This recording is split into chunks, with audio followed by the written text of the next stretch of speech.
இங்க ஒரு கடையில வேலை செய்யற ஒரு பொண்ணு அந்த பொண்ணோட அம்மாவும் கார்ல வந்த ஒருத்தனை பார்த்து பயங்கரமா பயப்படுவாங்க. இத பார்த்து அந்த கடையில இருக்க ஒருத்தனுமே அந்த பொண்ணோட அம்மா கிட்ட என்னாச்சு அப்படின்னு கேட்கும் போது அவங்களுமே நடந்த எல்லாத்தையுமே சொல்ல ஆரம்பிக்கிறாங்க.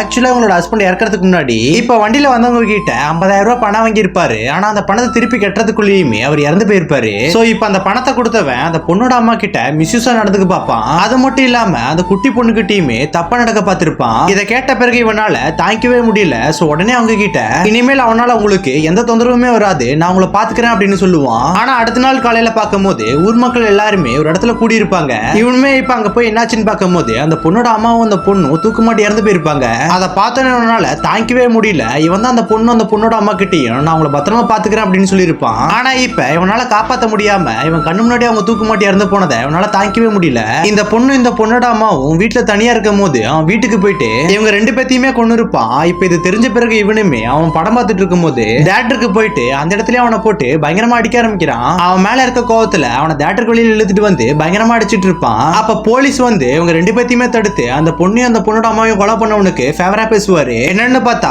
பணத்துக்கு ஆசைப்பட்டு அந்த போலீஸும் சேர்ந்துதான் அவங்க ரெண்டு பேத்தையுமே கொண்டு இருப்பாரு. இப்ப இவனால ஒண்ணுமே பண்ண முடியாம அங்க இருந்து போயிருவான். ஆனா அந்த போலீஸும் அவனும் சும்மா இருக்காம இவன் காட்டுக்குள்ள தனியா போயிட்டு இருக்கும் போது இவனை கொல்ல பார்ப்பாங்க. பார்த்தா அந்த இடத்துக்கு இறந்து போன அந்த பொண்ணு ஆவியா வந்து உடம்புக்குள்ள போய் அவங்க ரெண்டு பேத்தையுமே கொண்டு வருவா. இந்த பொண்ணு பண்ணது சரியா தப்பான்னு கமல சொல்லிட்டு போங்க.